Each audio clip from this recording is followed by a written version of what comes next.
ఏపీలో సరికొత్త అధ్యాయం ప్రారంభం కాబోతుంది. ప్రపంచ ఐటీ దిగ్గజం గూగుల్ సుమారు 1.35 లక్షల కోట్ల భారీ పెట్టుబడితో విశాఖలో మెగా డేటా సెంటర్ ఏఏ హబ్ ను ఏర్పాటు చేయనుంది.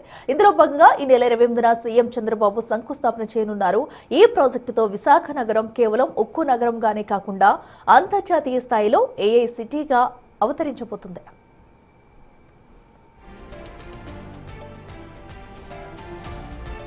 గూగుల్ ఏర్పాటు చేస్తున్న ఈ ఇంటిగ్రేటెడ్ ప్రాజెక్టు ద్వారా ఆసియా ఖండానికి విశాఖ ఒక గేట్వేగా మారనుంది. సముద్ర గర్భ కేబుల్స్ ద్వారా అంతర్జాతీయ సబ్సీ గేట్వేతో అనుసంధానం కావడం వల్ల data storage, high speed communication సేవలు అందుబాటులోకి వస్తాయి. ఈ మెగా హబ్ ద్వారా ప్రత్యక్షంగా పరోక్షంగా సుమారు 1.88 లక్షల ఉద్యోగ అవకాశాలు లభిస్తాయని అంచనా. సాఫ్ట్వేర్ ఇంజనీర్లు, డేటా సైంటిస్టులతో పాటు హార్డ్వేర్, నెట్వర్కింగ్ నిపుణులకు ఇది కల్పతరువుగా మారనుంది.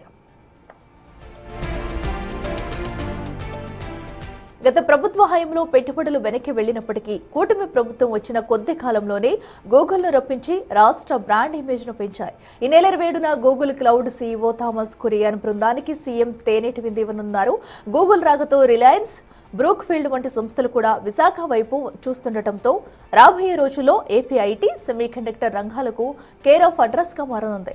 దీనివల్ల స్థానిక విద్యా సంస్థల్లో ఏఐ, మిషన్ లెర్నింగ్ వంటి కోర్సులకు డిమాండ్ పెరిగి సరికొత్త ఎకోసిస్టమ్ అభివృద్ధి చెందనుంది.